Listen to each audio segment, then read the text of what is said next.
这个男人叫萨冈，因为没长嘴，差点痛失漂亮老婆。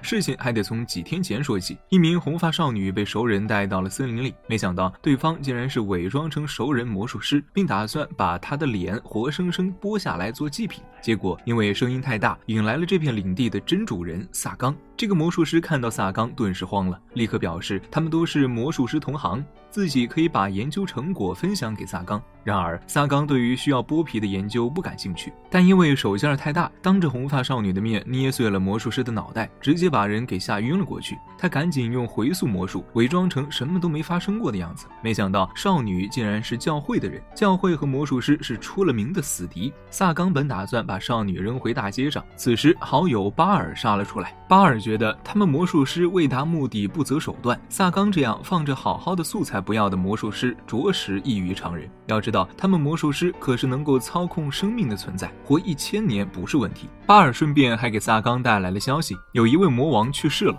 所谓的魔王并非魔族，而是拥有庞大魔力的魔术师，他们甚至会把低阶魔术师当奴仆使唤。像他们这样强的还有13个，其中最年长的千岁魔王就在几天前走到了生命的尽头，而这位魔王遗留的东西将会在拍卖会出现。巴尔之所以来找萨冈，是因为他有想买的东西，但手头的钱不够，想着让萨冈借一些给他。两人在前往拍卖会的途中遇到了教会的人，听巴尔的意思，最近出现了连续少女诱拐案，疑似是有魔术师在拿这些少女做实验。萨冈非常看不起这样的魔术师，怀疑对方是否想召唤魔族，就觉得实在异想天开。巴尔却说萨冈被当做了这起案件的最大嫌疑人。进了拍卖会现场，萨冈发现有不少拥有称呼的魔术师也在现场，这些人据说都是第13位魔王的候选人，包括巴尔也在其中。至于具体选择谁，剩下的12名魔王还在商议中。两人在谈话时，其他的魔术师也在聊他们都知道巴尔大有名气，在魔王候选也不意外，但萨冈还没有称好，却也被列入了魔王候选人之一。此时拍卖会工作人员宣布拍卖开始，首先拍卖的东西是死去的那位魔王订购的商品，不过因为对方离世，所以东西并没有送到魔王手中。斗篷掀开，竟然是在北方圣地捕获的传说中的种族精灵。精灵可是在这片大陆最接近神灵的存在，更何况这位精灵少女还是纯白发，在精灵中都是极其稀有的存在，无论是作为魔术实验道具还是奴隶，都是绝佳的工具。但谁也没想到，还没宣布开拍，萨冈直接报价100万，巴尔都傻眼了，他不值这个价呀。但巴尔根本就想不到，萨冈只是对白发精灵一见钟情罢了，还以为萨冈要对白发精灵做一些特殊实验。看到他露出那恐怖的笑容，不由得打了个哆嗦。萨冈拍下精灵后立刻跳下去，满心满眼都是如何打招呼。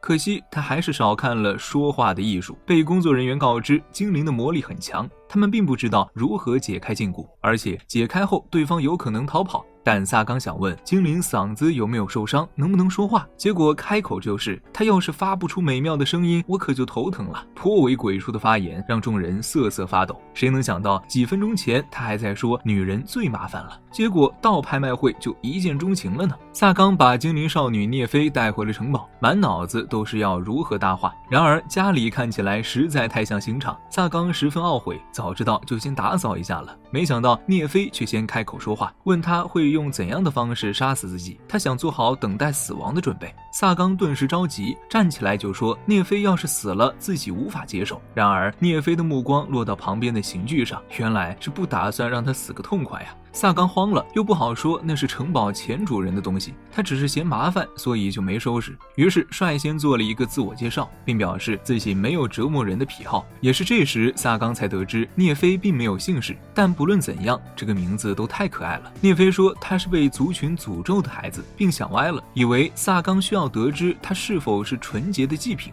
于是ご安心ください。私は処女です。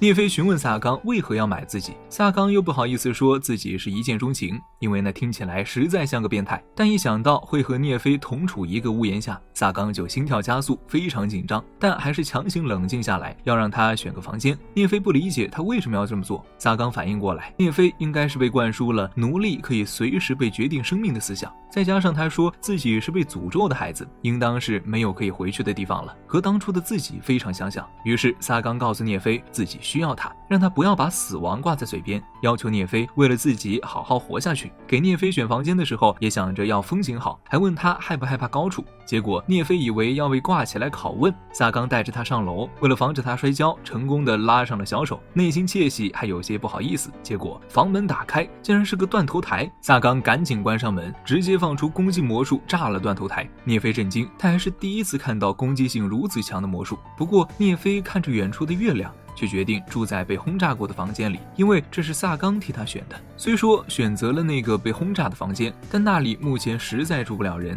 所以萨冈让他先睡在城堡中，自己就在旁边守着。虽然他蠢蠢欲动，却又担心被聂飞讨厌，所以什么都不敢做。肚子饿了就爬起来找饭吃，发现聂飞醒了，他赶紧把早饭拿过来，但因为长时间没和他人交流，都不知道该怎么打招呼。可恶，本社恐好像在照镜子呀！萨冈想不明白自己什么时候变成这样的废人了。聂飞看起来非常紧张，他表示自己作为奴隶随便吃吃都可以，但这样的食物对于萨冈这个主人来说似乎太过粗糙。萨冈这才意识到自己吃的竟然称不上食物，甚至可以说就是饲料，还获得了聂飞同情的目光。可对于萨冈而言，从小就是吃这些长大的，他根本就不知道正常人类的食物味道是怎样的。聂飞没忍住，表示自己可以做饭。萨冈顿时脸红，好耶，暗恋对象的手作料理，于是立刻决定带聂飞去城里买东西。然而坐车的时候，他才想起自己头脑一热砸了100万出去，那是他兜里所有的存款，必须得想办法挣钱了。还遗憾刚才没有抢劫车夫，不过转念一想，要是当着聂飞的面抢劫，被讨厌了可就不好了。萨冈甚至考虑卖掉城堡和聂飞一起开餐厅，结果转头就发现车夫被抢劫了。可恶，他都还没有行动呢，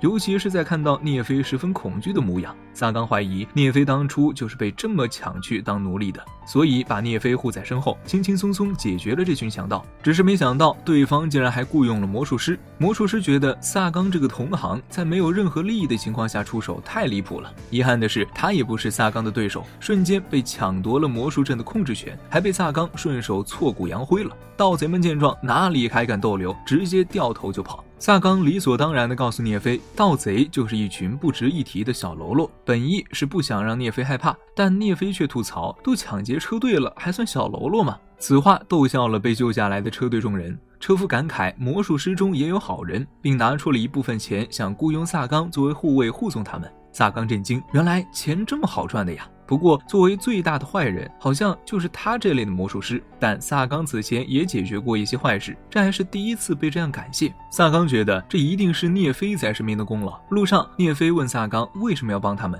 萨冈觉得这是一个好机会，可以告诉聂飞自己是想保护他，结果张口却说只是想让这些人认清现实罢了。可恶，他怎么就长了一张天生反骨的嘴呢？萨冈本来想帮聂飞选点日用品，但又不清楚女生需要些什么，总觉得自己给什么聂飞都会接受。看见聂飞在后方踉踉跄跄，萨冈决定先给他买衣服。服装店的店长曼尼拉看到魔术师其实不太欢迎，但对于长相美丽的聂飞还是挺喜欢的，只是看到项圈十分的同情。萨冈也注意到了那个目光，但拍卖会的工作人员说解开项圈，聂飞很有可能逃走，他的内心有些犹豫。这时曼尼拉已经挑好了衣服，好家伙，情绪划掉，狂野女孩风，还说觉得萨冈应该会喜欢这种风格。萨冈面红耳赤，再喜欢也不能承认呐，没看见聂飞都要急哭了吗？最后换了一套比较质朴的女仆装，不过衣服材料都是选用的最高级的，靴子自带治愈魔术，可以缓解腿部疲劳。萨冈带着聂飞离开时，曼尼拉悄悄告诉聂飞，有一个珍视他的主人真是太好了。聂飞愣了一下，原来自己是被珍视的吗？聂飞更没想到的是，萨冈竟然把他带到了工匠面前，说要解开脖子上的项圈，认为聂飞带着这个东西像是前魔王拥有的东西一样。工匠告诉萨冈，这个是魔术道具，他们没办法解开，而且道具上似乎还有陷阱，如果不按照步骤打开，聂飞的脑袋不保。最好的办法是找到钥匙，但拍卖会现场并没有钥匙。萨冈估计钥匙可能在前魔王的城堡内。工匠解答了疑惑，却不愿意收萨冈的钱。原来萨冈在1年前救过工匠和他的女儿，但当时父女俩第一次见到魔术师，非常恐惧就逃走了，现在才有机会道谢。然而萨冈压根儿不记得这件事了。离开店铺时，萨冈内心很慌乱，今天遇到的人都太友善了，让他有点不太习惯。难不成这就是聂飞的功劳？工匠却知道萨冈冈以前的眼神有多恐怖。看来聂飞的出现改变了这一切呀。萨冈看着天色已晚，干脆带聂飞去了餐厅。聂飞问萨冈不害怕解开项圈自己逃走吗？萨冈觉得他多半是要离开的，毕竟聂飞又没有对自己一见钟情。可萨冈就是说不出那句即使如此我还是想帮你摘掉项圈，只告诉他一时半会儿又解不开。萨冈内心十分崩溃，很想去买如何和女孩子沟通的书。看着桌上的食物，聂飞想起曾经在精灵族的日子，他还是第一次这样坐在餐桌上吃饭。萨冈明白自己为何如此看重聂飞了，因为他和当初的自己太像了，同样没有立足之地，同样被人嫌弃排挤。萨冈催促聂飞赶紧尝尝食物，聂飞并不会用刀叉，于是拿起勺子咬了一口，很快就被美味征服了。但萨冈用刀叉的手艺也没好到哪里去。这个时候，聂飞却鼓起勇气拿勺子喂萨冈。萨冈震惊，他没记错的话，这个勺子聂飞刚才用过耶，这是可以的吗？嘴上这么说，身体却很诚实嘛。吃下食物，两个人都不敢直视对方。聂飞表示他想为萨冈做一些力所能及的事情，萨冈很开心，然后也投喂了聂飞。好了，不要多说了，你俩赶紧去把证领了。没看到旁边的叔叔阿姨都露出了慈母一般的笑容吗？另一边，先前被萨冈救过的红发少女其实是教会的骑士，他们本来是奉命去讨伐一群对女性下手的卑劣魔术师，没想到却被伪装成队友的魔术师袭击了。而红发少女谢思提觉得萨冈的眼神虽然凶残，但似乎有些孤独，自己被救下后成了归队的英雄。教主告诉谢思提，他们在调查集团证据的时候，发现诱拐少女的真凶另有其人，认为魔术师萨冈是这次诱拐犯的真凶。教主认为，即使萨冈不是真凶，身为魔术师，他也是要被讨伐的对象。萨冈梦见了自己年幼时被魔术师抓去做实验的场景，一睁眼就看到了等候他醒来的聂飞，鼓起勇气，这才成功说出了早上好3个字。哥们儿，挨人也不至于挨到这种程度吧。来到餐厅，萨冈才发现聂飞竟然还打扫了卫生，不但如此，面包都是现烤的。萨冈震惊，他身边可没能做出这样美事的人。随后萨冈发现聂飞被夸后耳朵会高兴地抖动，萨冈想让聂飞坐下来一起吃饭，没想到这家伙只准备了他的食物和椅子。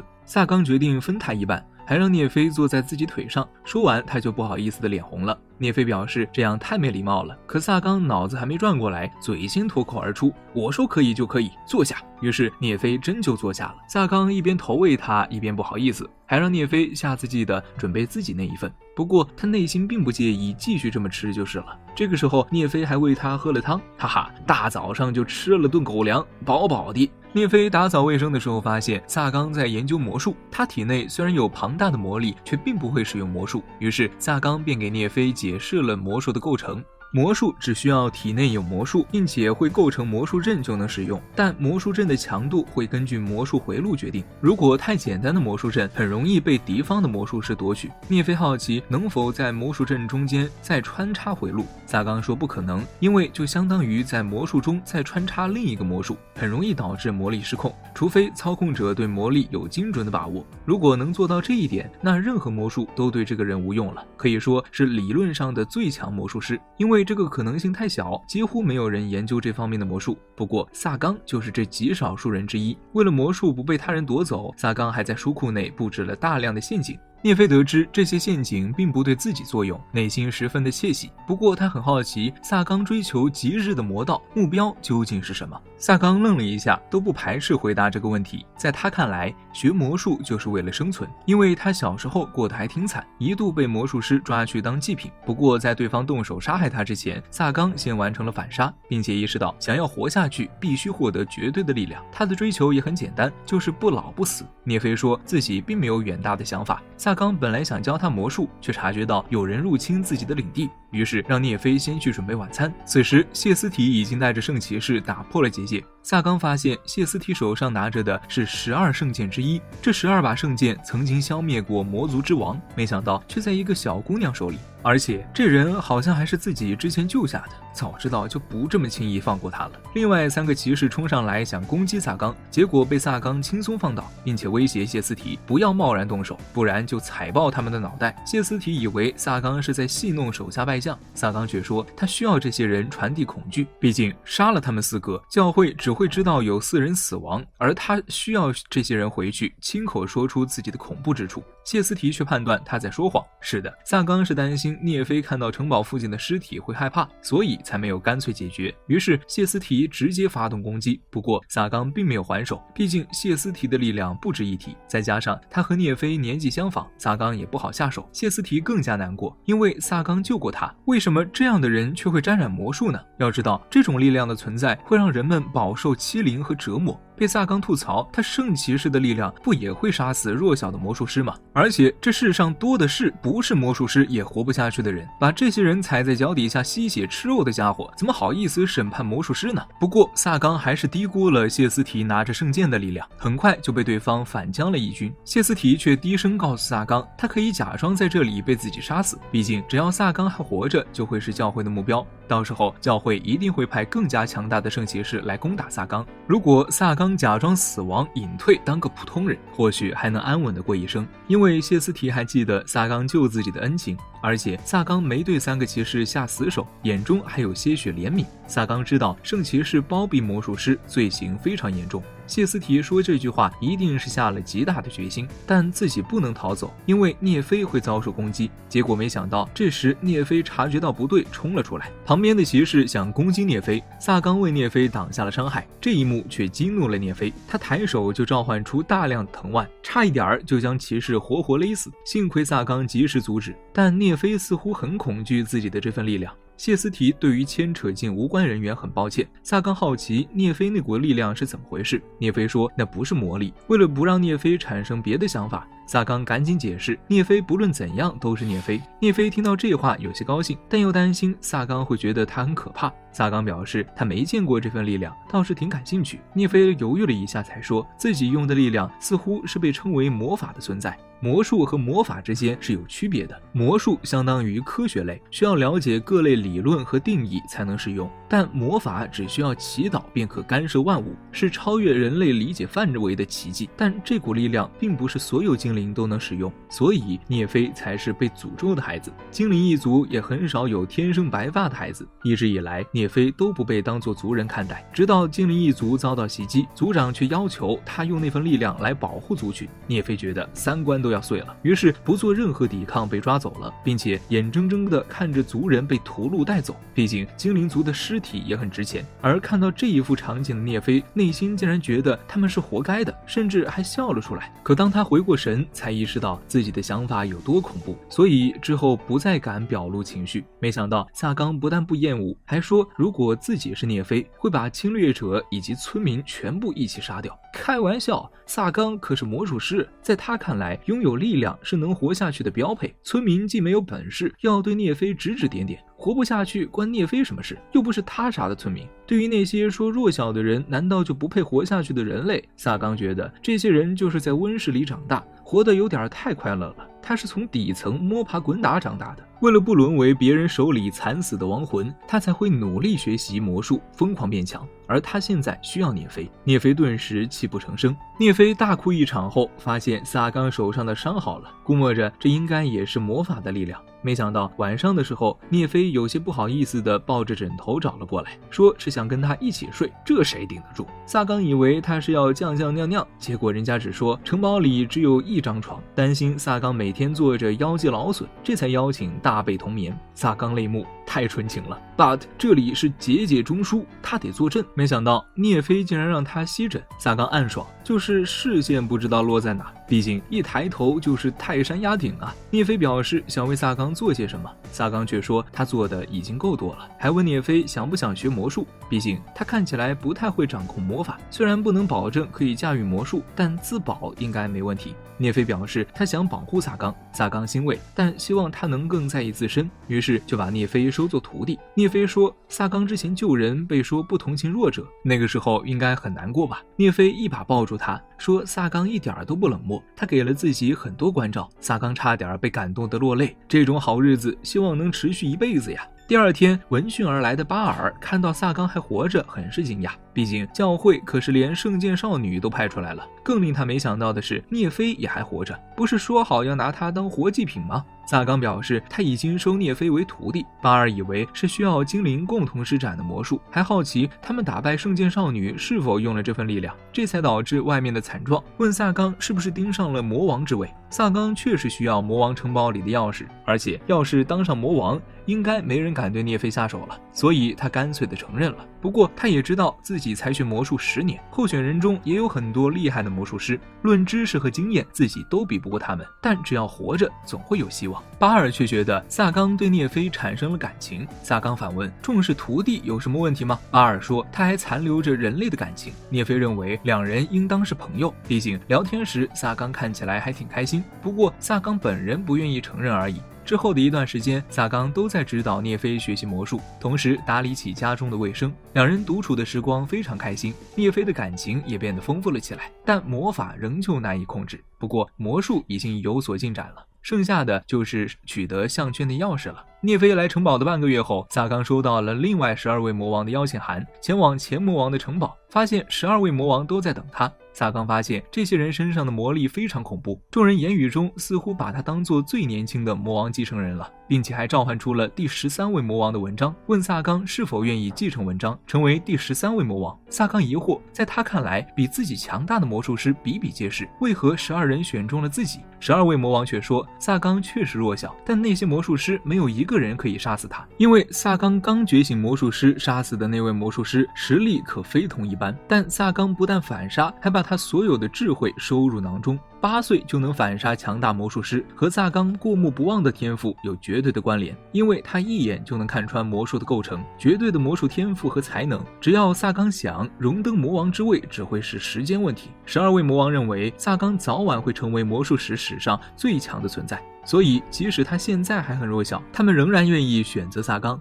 萨冈疑惑，既然如此，那自己岂不是可以抢夺12魔王的魔术？12人表示当然可以，但他要付出的代价也很高昂，因为魔王的复仇可不是那么简单，他会失去他最重要的存在。但想当上魔王，就要做好踏入黑暗的准备。但萨冈早就料到了，毕竟他从成为魔术师起，就是为了获得力量活下去。可如今他担心把聂飞卷入这样的生活，犹豫再三后，萨冈提出了一个请求，并接受了13魔王的文章，获得了新的称号。等萨冈回到宅邸，聂飞热情欢迎。萨冈想到自己踏入黑暗世界，而聂飞好不容易迎来光明，他不想把人牵连进来。萨冈表示他已经拿到了前13魔王的遗产，并且用钥匙解开了聂飞的项圈，张口却说自己已经成为魔王，不需要聂飞了。好家伙，这下聂飞裂开了。回过神，已经被赶出了城堡，想返回却发现项圈已经裂开。聂飞觉得自己被抛弃了，明明已经难过到了极致，却连眼泪都流不出来。路过的谢思提捡到了聂飞，聂飞觉得自己被抛弃还不如死掉，于是让谢思提杀死自己。聂飞在城镇中还是比较有人气的，大家都认得谢思提是圣骑士，误以为聂飞是被圣骑士缠上了。服装店的曼尼拉冲过来保护聂飞，倒霉的谢思提被当做了教会的走狗，遭到了周围民众的谴责。幸亏聂飞及时解释，谢思提并没有做什么。谢思提委屈巴巴，他也是在关心聂飞呀。曼尼拉把两人带去了餐厅，谢思提想起那位骑士现在看到树都会害怕，看聂飞的眼神非常复杂。曼尼拉请聂飞吃饭，聂飞泪流满面，就是他给萨冈做的菜的味道。聂飞顿时泪流满面，曼尼拉一把抱住两人安慰，没哭的谢思提满头问号。两人听聂飞解释过后，才知道他被莫名其妙的赶出来了。谢思提义愤填膺，本以为萨冈是好人，这么一听，总感觉聂飞像是被利用了一般。不过聂飞不想别人说萨冈的坏话，他好奇魔王究竟是什么。曼尼拉告诉聂飞，魔王是魔力的顶尖者，他们这座城市过去就是被13魔王所掌控的，当时治安还不错，但对方去世后，这里就经常发生讨厌的事情，比如说连环少女绑架案。虽说外界已经传言教会处罚了绑架集团，谢思提没敢说出教主说萨冈就是凶手的事情。聂飞疑惑，既然教会处置了凶手，为何居民还是不太喜欢教会？曼尼拉说，因为教会以救援费为由征收了数额离谱的捐款。谢思提被说得抬不起头，聂飞就有话要说了，钱又不是谢思提收的。谢思提感慨，聂飞真是好人，难怪萨冈会收留他。不过话又说回来，他们圣骑士的责任就是打败魔王，但是圣剑只有12把，魔王却有13名，怎么了？制造圣剑的那个人数学不好吗？所以教会认为他们要在新的魔王出现的时候，趁其还弱小就攻击对方。聂飞怀疑萨冈抛弃自己就是不想牵连他。谢斯提问聂飞，萨冈会是那种绑架他人做祭品的人吗？聂飞摇头，非但不是，他还会救人。虽然聂飞知道那只是为了让自己安心，但在谢斯提看来，萨冈是个很孤独的人。聂飞没想到别人竟然也能看出来，认为萨冈现在应该是需要他人帮助，所以毫不犹豫地决定回到城堡。在他看来，萨冈虽然很强大，但不代表不会受伤。聂飞想要成为萨冈的心灵支柱，谢斯提也说他要找出真正的诱拐真凶，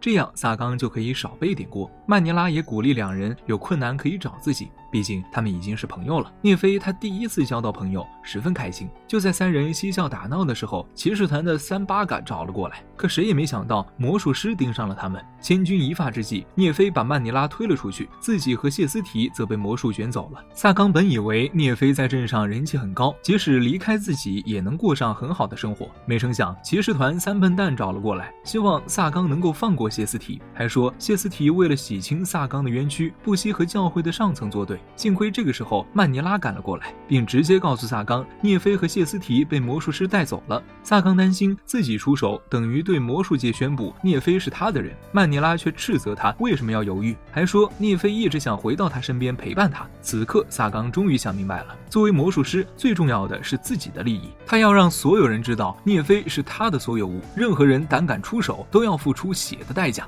萨冈立刻启动魔术阵，准备去救人，还问曼尼拉要不要一起。曼尼拉表示当然，他们可是朋友。三笨蛋也立刻缠了上来。曼尼拉担心不知道凶手是谁，萨冈却早有预料，也因此觉得魔术师无药可救。聂飞醒来就发现魔术被限制了，虽然能够使用魔法，但这里的自然之力太少了。而绑架他们的人果然是巴尔。聂飞不明白，他们不是朋友吗？巴尔却告诉聂飞，萨冈8岁时杀掉的魔术师是他的老师，不过他并不是为师傅报仇，甚至认为萨冈不杀掉老师，自己早晚有一天也会动手。但他认为萨冈买下聂飞的钱以及学会的魔术和城堡都应该是他的东西，所以一直在暗地挑唆教会动手。没想到教会竟然这么废物，谢斯提这才意识到巴尔才是连续诱拐犯的真凶。巴尔摇头，真凶还是之前的波脸魔术师，不过他确实需要举行一场盛大的仪式，需要向12位魔王证明他才是更适合第13位魔王的继承人。聂飞却直接告诉他，萨冈已经继承了第13位魔王的位置，也正因如此自己才会被抛弃。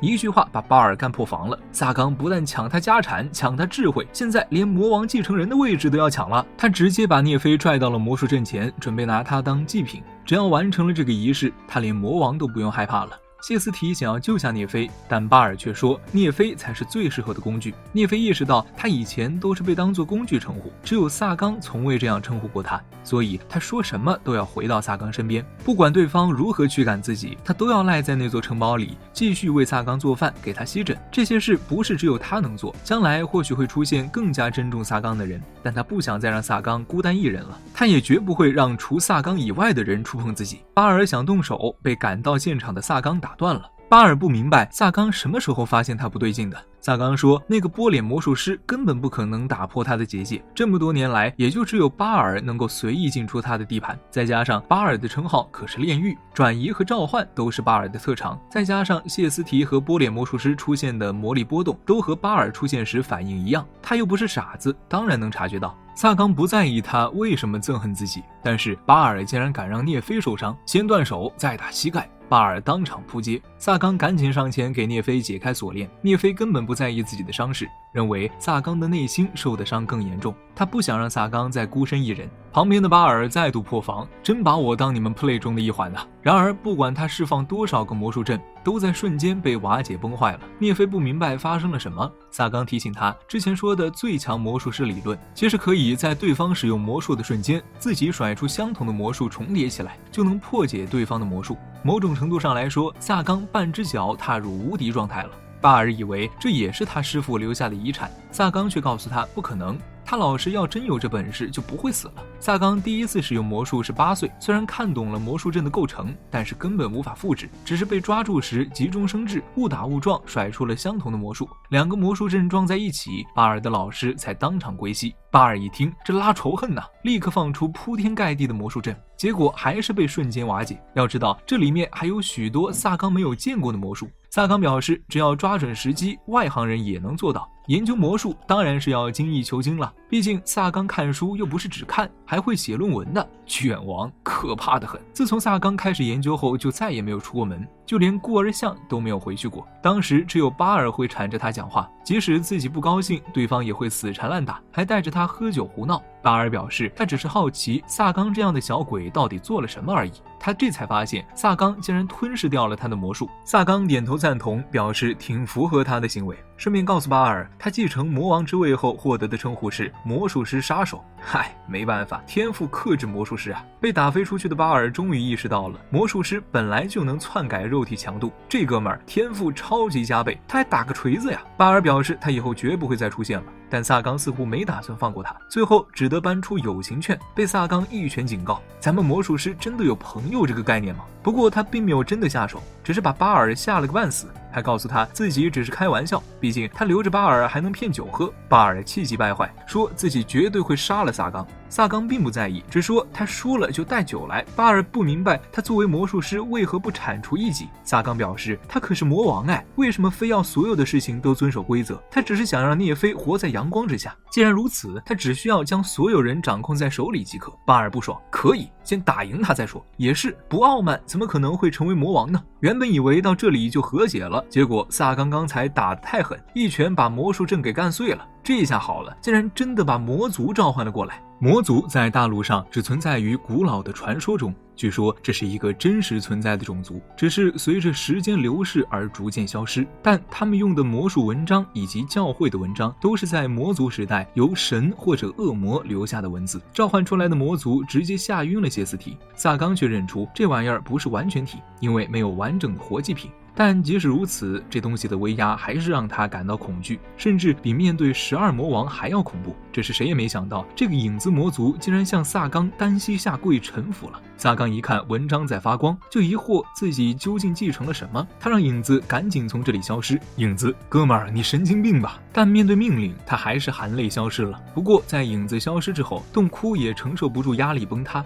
萨冈连拖带拽把几个人弄了出去，在门口遇到了骑士团3-8个，三人把谢斯提带走，还不忘记放狠话。曼尼拉离开前提醒萨冈一定要和聂飞好好聊聊哦。至于巴尔，看到影子之后彻底服了，觉得还是活着更美好，答应下次给萨冈带酒道歉，然后急匆匆走了。现在只剩下萨冈和聂飞单独相处，两人都不知道该说什么好。但聂飞可是直球战神，他说自己还是想留在萨冈身边。经此一事，聂飞变得更加坚强，萨冈也明白自己不该再逃避了，他们相处的关系不应该只是主仆和师徒。于是单膝下跪向聂飞告白了，喜欢2个字憋嘴里半天说不出来，最后嚷嚷着聂飞这辈子就是他的人了，他死也不会放过他的。你要不要听听你在说些什么？这像表白吗？没想到聂飞十分开心，还拿出项圈让萨冈给他戴上，说是他们俩构建的第一道联系。这个订婚戒指尺寸是不是有点大了？两人看着朝阳升起，聂飞问出一个关键问题，不是主仆也不是师徒，还能是什么关系？萨冈脸一下就红了，该死，有没有人能教教他，嘴笨的他该如何向精灵求婚呢？而萨冈继承魔王之位，领地不少人都在讨论这件事。之前的竞争对手丝毫不觉得遗憾，甚至认为这个领地或许会有重大改变，而居民们也会因为聂飞的存在对萨冈的观感变得越来越好，大家都会讨论他身边美丽的精灵。但城市内似乎也出现了不速之客，同时谢斯提仍旧拒绝讨伐萨冈，毕竟他被萨冈救过2次，总不能恩将仇报吧。而因为他替萨冈说话，遭到了教会冻结圣骑士名额，谢斯提怀疑教会内部腐败迹象非常严重。骑士3笨蛋还在替谢斯提求情，但谢斯提早已经做好心理准备了。